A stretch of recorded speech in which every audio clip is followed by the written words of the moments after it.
High বন্ধুরা, good morning. কেমন আছো তোমরা সকলে? আশা করি ভালো আছো।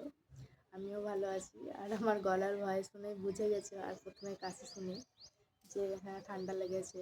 উমার বা আমার নাম উমা। তোমরা এতদিনে জেনে গেছো যারা আমার ভিডিও দেখো। লাবণী হচ্ছে আমার মায়ের নাম, আমার নাম উমা। তো এত ঠান্ডা লেগেছে যে আজকে হাঁটতে যেতেও পারিনি, ঘুমই ছাড়েনি। উঠেছি 6:45টার সময়, এক ঘুমে সকাল হয়েছে। কারণ দেখো, আমি সারাদিন তো ঘুমোই না, এই রাত্রেবেলাতেই যা বিছানায় শুই আর কি। হয়তো দুপুরের দিকে একটুখানি শুলেও 5-10 মিনিট ঘুমোই না কখনো। মোবাইল নিয়ে ভিডিও এডিট করি বা ভিডিও ছাড়ি। আমি ইউটিউবের সাথে সাথে ফেসবুকেও তো টুকটাক কাজ করি, সেই কারণে আর সময় হয় না আর কি। রান্না, কাজ, সংসার, এটা ওটা, এ নিয়ে সময় হয় না। কাজেরও ইউটিউবে সব কিছু সবসময় ভিডিও দেওয়া হয় না। রান্নাটাই ভালো লাগে দিতে আর কি। সব কাজে সবসময় ফোন নিয়ে করা সম্ভব হয় না। আগে কাজটাকে সোজা ভাবলেও এখন আমি ভিডিও বানাতে বুঝতে পারি যে যারা অনলাইনে কাজ করে বা ডেলি ব্লগ বানায় বা যারা সব কিছু দেখায়, তাদের ঠিক কতটা অসুবিধা হয়। আসলে নিজে না করলে হয়তো কোনো কাজই বোঝা যায় না। তো যারা সব কিছুর ভিডিও করতে পারে একা একা, তাদেরকে আমি স্যালুট জানাই, কারণ খুব কষ্ট হয়ে যায়। আমি সেটা এখন নিজে দেখতে পাচ্ছি ভালো করে, এটাই আর কি। তো চলো, প্রতিদিনের মতন আজকেও দেখাবো কী কী রান্নাবান্না করেছি। সবাই সুস্থ থেকো, ভালো থেকো। আমার কথা বলার আমাকে দেখার জন্য এখনকার মতন টাটা। চলো আমার রান্নাবান্না দেখবে। আজকে আর সেরকম কিছু রান্না হবে না। এই যে মাছ ভেজে রেখেছি দেখলে, এই মাছ দিয়ে ফুলকপি আলুর ঝোল আর খেসারির ডালের বড়া করবো আর কি। আর আলু সেদ্ধ আর ডিমের একটা বড়া হবে, যেহেতু বাচ্চারা মাছ খায় না। আমার মেয়ে আগে মাছ খেতে ভীষণই ভালোবাসতো, কিন্তু একবার আমি বাইরে ছিলাম, সেই অবস্থায় আমার বর ওকে মাছ খাওয়াতে গিয়ে গলায় আটকে দিয়েছিল কাঁটা। ওকে বলেনি, আমি যখন মুখে দিতাম বলতাম যে এটা ভাত, এটা মাছ নাও, ও সেটা না করে মুখে এরকম পুড়ে দিয়েছে। আর আমার মেয়ে সেদিন রোববার ছিল বলে মোবাইল দেখছিল। এখন জানো বেশিরভাগ বাচ্চারাই টুকটাক মোবাইল দেখে, তো ওর বাবার খুব আহ্লাদের, বাবা মাঝে মধ্যে মোবাইল দিয়ে দেয়। তো ওকে বলেনি যে মাছ, ও ভাত ভেবে না চিবিয়েই গিলতে গেছিলো। আর একটা কাঁটা থাকার কারণে গলায় বিঁধে গিয়ে অনেক কষ্ট করে কাঁটাটা বার হয়েছে। শেষে তো ডাক্তার দেখাতে নিয়ে যাচ্ছিলো, কিন্তু কে একজন বলেছিল, পাড়ার একটা দাদা, যে কলা খাওয়াতে, কলা যদি কখনো কারোর গলায় কাঁটা আটকে যায়, প্রথমত আপনারা কলা খাবেন। কলা খেয়েই কিন্তু ওর কাঁটাটা নেমে গেছিলো, ডাক্তার আর দেখাতে হয়নি। কিন্তু তারপর থেকেই আমার ওই 3-4টে করে মাছ খাওয়া মেয়েটা আর মাছ খেতেই চাইছে না।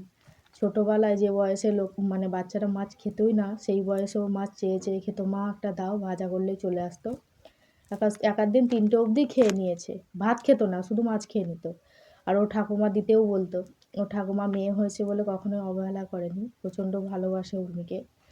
তো উর্মি বলে না, আমার শাশুড়ি 3টে নাতনিকেই খুব ভালোবাসে। আমার ভাগ্নি এখানেই থাকে, 3টে নাতনি বলে, আর আমার দেওরের মেয়ে আর আমার মেয়ে। তো এতটাই ভালোবাসে যে বলতো, আমি না থাকে আমি খাবো না, ওদেরকে দিয়ে দাও। তো হয়েও যেত, থাকতো, হয়তো রাতে কম পড়তো, এরকম হতো। তা খাইয়েছে কিন্তু সেই সময়।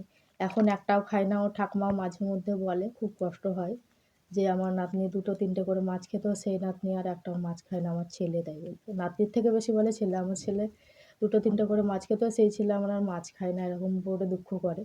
তো কি করব, খেতে চায় না। বহুবার বলি বেছে দেবো, কাটা লাগবে না, খাও, আমি বেছে দিই, কিছু হবে না, এই হবে তাই হবে। সে মুখে নিলে একটু নেবে আর খেতে চায় না। আমি বলি তুমি ভয় পেও না, তো বলবে আমি ভয় পাই না। কিন্তু আসলে ও ভয়ই পায়।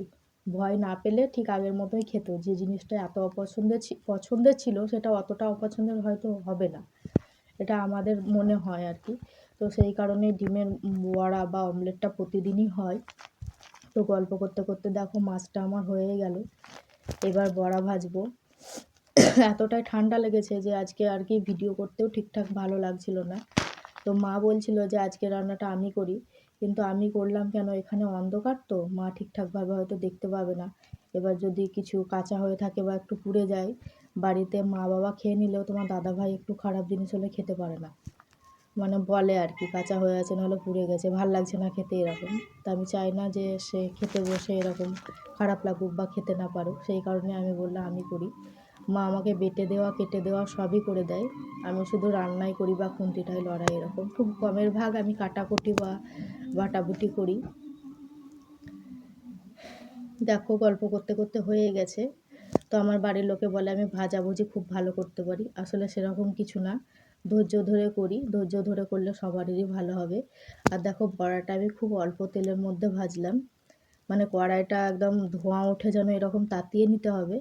তারপরে বড়াগুলো দিয়ে আমি যেভাবে কড়াইটা চারিদিকে ঘুরিয়ে নিলাম, সেভাবে ঘুরিয়ে নিয়ে উল্টে পাল্টে দিলেই হয়ে যায়। তো দেখো আমি কিন্তু অল্প তেলের মধ্যেই বড়াগুলো ভেজে নিয়েছি। তো আমার ভিডিওটা কেমন লাগলো তোমরা জানিও বন্ধুরা। ভালো লাগলে প্লিজ আমার চ্যানেলটা সাবস্ক্রাইব করে পাশে থেকো। টাটা বন্ধুরা।